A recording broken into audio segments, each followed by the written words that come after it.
If you've been following this channel for a while now, you know that I am fully behind the decision to go cloud gaming, to go Game Pass. I think it's the future. Subscription gaming is the future.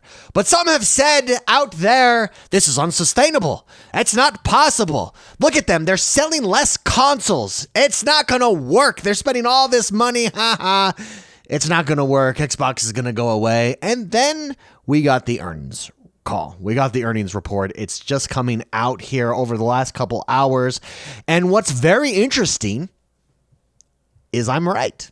That's right. And I'm not the only one. All of you out there that are using your logic and can see, hey, wait a minute. Yeah, this makes sense. This value is too good. This technology, we're so close on it. And with something like GeForce Now on the cloud gaming side, we're already there. You can see how this is going to work. And here's the news article from The Verge. I do have to shout out, the first place I actually saw it was not from The Verge. The first place that I saw it was from my main man, Brad Sams. Go follow Brad Sams over on YouTube. He does a bunch of stuff over there. He started leaking all of the, not leaking, but doing a thread on the Microsoft earnings thread. And then Tom Warren over at The Verge put it all together in an article that we're going to review today. But basically, Xbox is up. Xbox revenue is up despite console sales being down. That's right. How is that possible? The console sales is all that matters, guys. No, it's not. And we've talked about it before, how it's always been about software. In fact, you can go back and read about the battles between Nintendo and Sega. And then when Sony jumped into the game, it's never been about hardware. But we've gotten into this console war mentality that all that matters is how many consoles you're selling. Now, how many consoles you're selling is indicative of perhaps how people feel about your content that you're offering, for sure.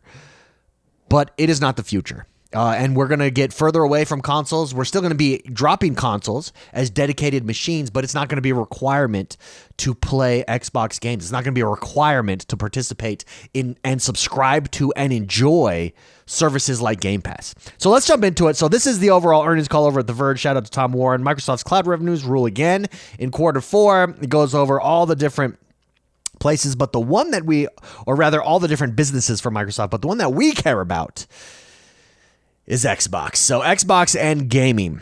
Here is what was revealed in the earnings call. Xbox content and services revenue, which includes Xbox Game Pass, is up by 61% this quarter. Let's reread that. Xbox content and services. So this is not consoles. This is not hardware. This is software, essentially. So content and services, which include Game Pass, is up by 61%. Activision Blizzard revenues have once again contributed to the majority of revenue here with 58 points of net impact. So of the 61%, 58% of it comes from Activision Blizzard, which shows you how giant of a deal the Activision Blizzard deal was for Microsoft, how giant of an acquisition and how important that acquisition is going forward and will be to Xbox's success and the Game Pass success. They're a giant. Call of Duty alone is huge, not to mention games like World of Warcraft or Diablo 4 that instantly dropped into the Xbox library, into Game Pass here, and clearly 61% in increase with 58% coming from Activision Blizzard revenues. Xbox content and services revenue will still have been up 3% year over year. So while 58% comes from Activision Blizzard, 3% is still an increase year over year just on Xbox content and services, which is not huge, but it is trending in the right direction. But the 61% total is absolutely huge, and it shows you the importance of that Activision Blizzard deal. And some of you might be saying, well, wait a minute, that's not fair. Maybe. But that's the reality. That's where we're at. That's not fair. Xbox went and bought it. That's business, bro. That's how it works. And you had to look at that deal and say to yourself, why is Xbox doing this? And it's obvious. Xbox is doing it for Game Pass, for the future success of Game Pass. If you believe in subscription-based gaming, if you think that's your future, if you're going all in on it, you need the content. And what better way to get it than to get the best content out there? Netflix is doing that, taking that same model. Disney is taking that same model. Amazon Prime is taking that same model. Xbox is doing the same thing, but with games and gaming. Microsoft revealed in February that Xbox Game Pass has now grown to 34 million subscribers, including the Xbox Game Pass Core, which was previously Xbox Live Gold members. Microsoft is planning to launch a new Xbox Game Pass standard plan soon, which is designed to replace the Xbox Game Pass for console offering for new subscribers. We covered this in multiple videos. Lots of people have covered it. They clearly want people. They're pushing people to Game Pass Ultimate for sure. Microsoft just launched last year's Call of Duty Modern Warfare 3 on Xbox Game Pass, and it's also planning to make Call of Duty Black Ops 6 the next installment in Activision's popular franchise, available on Xbox Game Pass later this year. That's why you go and pay billions of dollars to get Activision Blizzard. That right there. That alone, it may not make a difference in year one. Maybe it makes a difference in year two. But by year three, when you can pay $70 for Call of Duty, or I could subscribe to Game Pass and get a whole library of games and get access to this, that's where it makes its difference. Over time, long-term growth here, long-term strategy for Game Pass. Call of Duty Black Ops 6 coming to Game Pass day one, absolutely huge. Microsoft price hikes for Xbox Game Pass Ultimate and PC Game Pass don't come into effect until September, so none of these numbers include that. With Game Pass Ultimate increasing to $19.99, a $3 increase. That's right, some of you might be saying, wait a minute, it was only $3? But what about all the news? It was only $3, guys. Over the current $16.99 a month pricing, PC Game Pass is also moving up to $11.99 a month in September. While there's a lot of anticipation for new games on Xbox Game Pass, console sales are still struggling.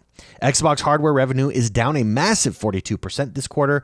Microsoft is planning to launch a diskless Xbox Series X console in white later this year, alongside a new Galaxy Black Special Edition Xbox Series X.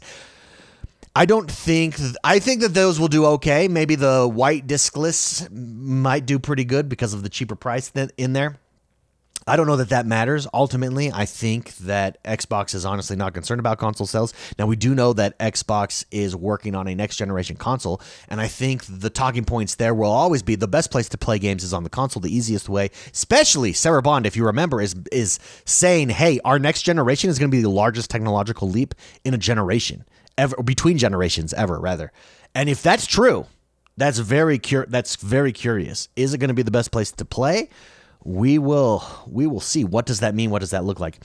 Despite, and this is the key right here, despite the poor Xbox hardware revenue, gaming revenue at Microsoft is up 44% overall, helped again by additional Activision Blizzard revenue. In fact, that revenue added 48 points, so overall gaming revenue at Microsoft would have been down 4% if the company hadn't acquired Activision Blizzard. Again, showing you how important Activision Blizzard is to this move to services, to Game Pass services, and away from hardware. And that's just the reality that we live in, and that's where we're going. Anyways, really interesting here. Again, for everyone saying it's not sustainable, clearly it is sustainable, at least as of right now. Now, maybe next year this time, these numbers don't look that way. Maybe these numbers look down. And maybe I'm wrong. I'm not, but maybe. Let me know if you think I'm wrong. Let me know in the comments below. What do you think of this? Do you think that this is a good sign, a bad sign? Do you think that Xbox is making the correct decision here? Do you think that Xbox made the correct decision with Activision Blizzard? Do you like Call of Duty coming day one? Or do you think that they're missing out on potential sales here? I think it's a good thing. I think that the reason you go out and get Activision Blizzard is for Game Pass and for the future of Game Pass, and it's that draw, it's that appeal. It makes it even a bigger, better value, and clearly Activision Blizzard has a huge audience and a huge pedigree of games and gamers who potentially will become Game Pass subscribers in the long term. Again, I don't think you're going to see it in a year. I think maybe 2, 3, 4 years down the line, that's when you start to see people saying, hey, wait a minute. Why am I paying all this money when I can just subscribe and then get all these additional games? And I think that's just the reality of 2024. I think that's the reality of the future of gaming. If you like this video, hit that like button, subscribe to this channel. My name is X1 the Gamer. We do videos all the time just like this right here on this channel. And I'll see you guys next time. Bye-bye.